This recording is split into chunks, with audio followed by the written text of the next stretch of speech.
मित्रांनो, इंट्राडेसाठी स्टॉक कशा प्रकारे सिलेक्ट करायचं ते आजच्या व्हिडिओमध्ये आपण पाहणार आहे. चला तर मग लगेच व्हिडिओला सुरुवात करूयात. मी आपला कपिल आपल्या मराठीमध्ये दुनियेमध्ये सर्वांचं पुन्हा एकदा स्वागत करतो. मित्रांनो, भरपूरदा प्रश्न पडतो की इंट्राडेसाठी स्टॉक कसे सिलेक्ट करायचे. वेगवेगळ्या स्ट्रॅटेजी आणि या स्ट्रॅटेजीच्या रिगार्डिंग आपल्या चॅनलवर प्रॉपर प्लेलिस्ट आहे. इंट्राडे स्विंग ट्रेडिंगचे कशा प्रकारे आपण स्टॉक सिलेक्शन करू शकतो. पण आता इंट्राडेचे स्टॉक सिलेक्शन करण्यासाठी एक दिवस पहिले आपल्याला काय तयारी करायला हवी आणि ते स्टॉक सिलेक्शन करायचा क्रायटेरिया काय असायला हवा तेच आपण इथे पाहणार आहे. तुम्ही इथे पाहू शकतात मित्रांनो, मार्केट बंद आहे आणि आपण हे नेक्स्ट दिवसासाठी इंट्राडेचे स्टॉक कशा प्रकारे सिलेक्ट करायचं ते पाहणार आहे. मग त्यासाठी आपल्याला एका स्कॅनरची मदत घ्यावी लागते. सगळ्यात पहिले स्कॅनरची का मदत घ्यावी लागते हे लक्षात घ्या.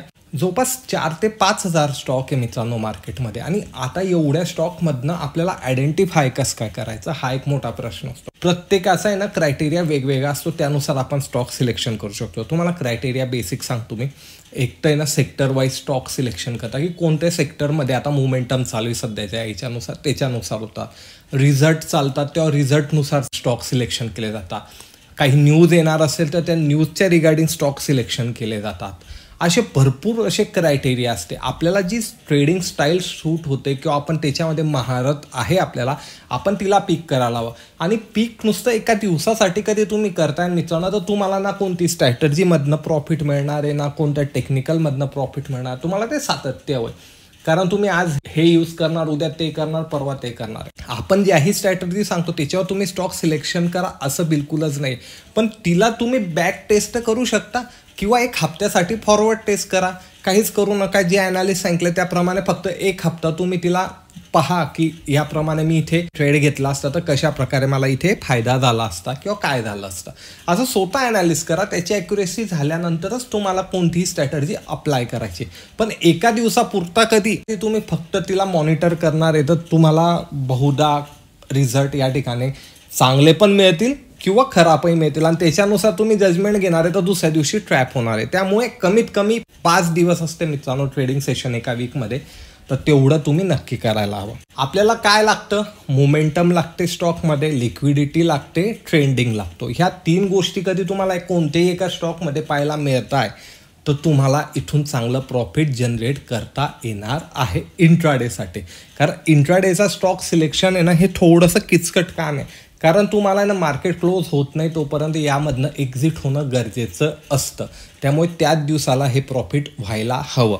मग आता याच्यासाठी आपण एक स्कॅनरचा उपयोग करणार आहे. ते स्कॅनर कोणतं आहे? चला तर मग स्कॅनरवर जाऊया.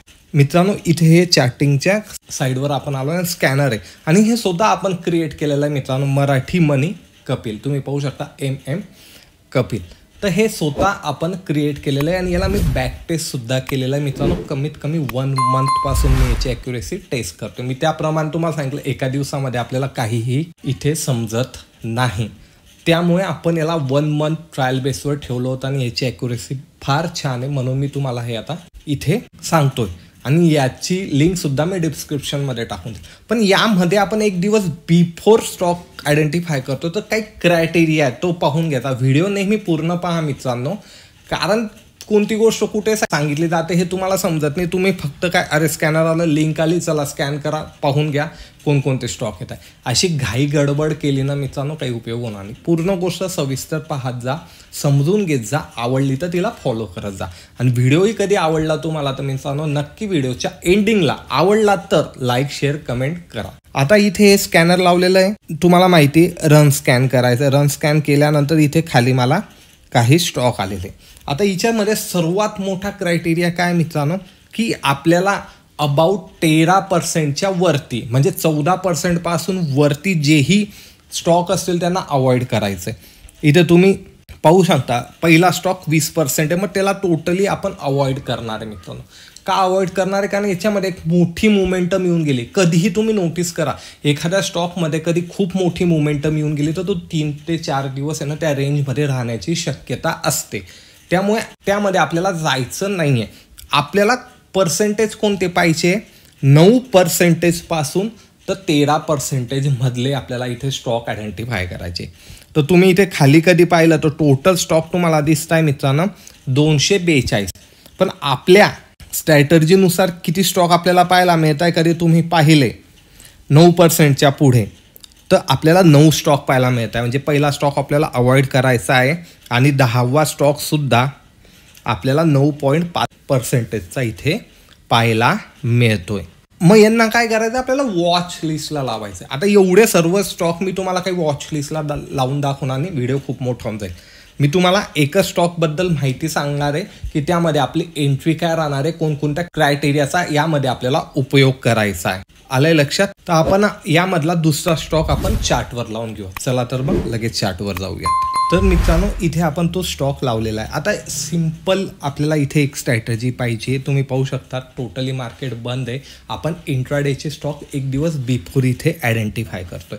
किती होते आपल्याला? 9 स्टॉक होते. 9 स्टॉक आपल्याला वॉच लिस्टला लावल्यानंतर काय करायचं आहे, सर्वात पहिले त्या स्टॉकचा आपल्याला हाय मार्क करून ठेवायचा आहे. या पद्धतीने तुम्ही त्याचा हाय मार्क करायचा आहे. आता हाय मार्क केल्यानंतर आपल्याला यामध्ये कशा प्रकारे एंट्री करायची ते तर मी तुम्हाला सांगणार आहे.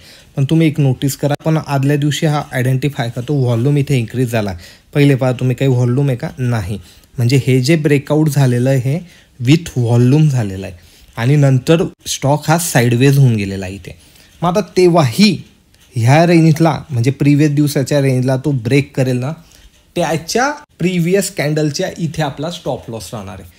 5 मिनिटाची टाइम फ्रेम लावायची, कारण आपण इंट्राडेचा हा स्टॉक आयडेंटिफाय करतोय. कधी हा स्टॉक फ्लॅट ओपन झाला, म्हणजे आता जसा 174ला आहे, ह्याच रेंजमध्ये कुठे ओपन झाला तर आपल्यासाठी हे एंट्रीची संधी होणार आहे. एकदम गॅपअप कधी ओपन झाला मित्रांनो, तर याला अवॉइड करायचं आहे. लक्षात आलंय? जास्ती गॅपअप ओपन झाला, एखाद्या रुपयाने कधी झाला तर आपण इथे एंट्री बनवू शकतो. जास्तीच गॅपअप कधी ओपन झाला तर आपल्याला टोटली इथे अवॉइड करायचं आहे. आपल्याला प्रिव्हियस दिवसाच्या रेंजमध्येच तेव्हा तो खुलतो, तर सगळ्यात जास्ती ॲक्युरेसी तेव्हा याची आपल्याला पाहायला मिळते. आणि कॅन्डलने जसं ब्रेक केलं तर त्याच्या प्रिव्हियस कॅन्डलच्या इथे आपला एक स्टॉप लॉस असतो. आपण SL लावायचा, म्हणजे लहान स्टॉप लॉस आहे. SL हिट होतोय तर आपल्याला SL इथे ट्रिगर करून घ्यायचा आहे. 9 स्टॉक आहे मित्रांनो. 9 स्टॉकमध्ये आपल्याला 3 ते 4 स्टॉक इतके परफेक्ट इथे पाहायला मिळतात की तुम्हाला इथे चांगली एंट्री या प्रकारे बनणार आहे. त्यामुळे घाई गडबड करायची गरज नाही. आपण आदल्या दिवशी आयडेंटिफाय करतोय, रेंज मार्क करून ठेवतोय, त्या दिवशी फक्त आपल्याला यांना पाहायचं. आता पाहण्यासाठी सर्वात मेन मित्रांनो, तुम्हाला माहिती 9:08 ऑलमोस्ट रेट सेटल होऊन गेलेले असतात. तुम्हाला हे स्टॉक कुठे ओपन होत आहे हे माहिती पडून जातं. म्हणजे गॅपअप ओपन होत आहे त्यांना टोटली अवॉइड करायचं आहे. म्हणजे तिच्यामधले अजून तुमचे स्टॉक काही फिल्टर होऊन जातील. प्रिव्हियस दिवसाच्या रेंजमध्ये ते ओपन होतात त्यांना आपल्याला इथे मॉनिटर करायचे. म्हणजे हा टाइम पण तुम्ही कधी फॉलो केला मित्रांनो, तरीही तुम्हाला मार्केट ओपन होण्याच्याच पहिले कोणत्या स्टॉकवर तुम्हाला लक्ष द्यायचं हे समजू जाईल. आता याच्या विपरीत कधी जास्तीच गॅप डाऊन ओपन झाला तरीही आपल्याला याला अवॉइड करायचं आहे. का? कारण जी मोमेंटम होती तिथे कुठे ना कुठे प्रॉफिट बुकिंग येण्याची शक्यता आहे. आपला क्रायटेरिया आहे की प्रिव्हियस दिवसाची जी लेवल आहे, प्रिव्हियस दिवसाचा जो हाय पॉईंट आहे, त्याला जोपर्यंत तो ब्रेक करत नाही तोपर्यंत आपण यामध्ये एंट्री करणार नाही.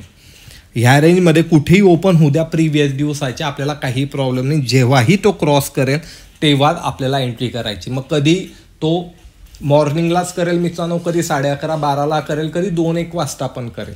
तेव्हा करेल तेव्हाच. पहिले जसं अझूम नाही करून घ्यायचं की हा क्रॉस करणारा जे मी एंट्री करतोय. नियमांना फॉलो करा, तेव्हाच तुम्हाला इथे ॲक्युरेसी मिळणार आहे. तर साधं लक्षात ठेवायचं आहे, स्कॅनरवर गेल्यावर स्कॅन करायचं आहे. 13%च्या आतले 9%च्या वरचे स्टॉकला आपल्याला इथे आयडेंटिफाय करायचं आहे. ते स्टॉक आपल्याला इथे लावायचे, त्यांचा हाय मार्क करायचा आहे. 9:08 पाहायचं आहे ते कुठे प्री ओपनिंगमध्ये ओपन होत आहेत ते तुम्हाला माहिती पडेल.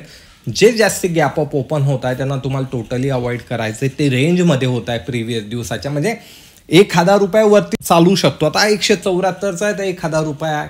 500च्या वरचा स्टॉक आहे तर 2-3 रुपये तुम्हाला चालू शकता. याप्रमाणे थोडंसं आपल्याला मॉडिफाय करायचं. पण जास्तीच गॅपअप असेल तर त्याला टोटली अवॉइड करायचं आहे. आणि जसंही लेवल ब्रेक होते त्याच्या प्रिव्हियस कॅन्डलच्या लोच्या इथे स्टॉप लॉस असणार. 5 मिनिटाचा चार्ट आपल्याला इथे फॉलो करायचा आहे. इतकी साधी सिंपल स्ट्रॅटर्जी मित्रांनो, पहा तुम्ही किती मिरेकल वर्क करते. आणि मी सांगितल्याप्रमाणे 1 वीकला तुम्हाला ट्राय करायचं आहे. फक्त एका दिवसाच्या बेसवर तुम्हाला इथे जजमेंट घ्यायची नाही आहे. पेपर ट्रेडिंग करा 1 वीक, त्याची ॲक्युरेसी कधी तुम्हाला योग्य वाटली तुमच्या रिस्क टू रिवॉर्डनुसार तर मग तुम्ही हिला तुमच्या ट्रेडिंग प्लॅनमध्ये सुद्धा ॲड करू शकतात. अशाच प्रकारचं नॉलेज कधी आवडत असेल आणि अशाच प्रकारचे व्हिडिओ कधी हवे असतील तर मित्रांनो लाईक शेअर कमेंट नक्की करा. मी भेटेल तुम्हाला पुढच्या व्हिडिओमध्ये. धन्यवाद.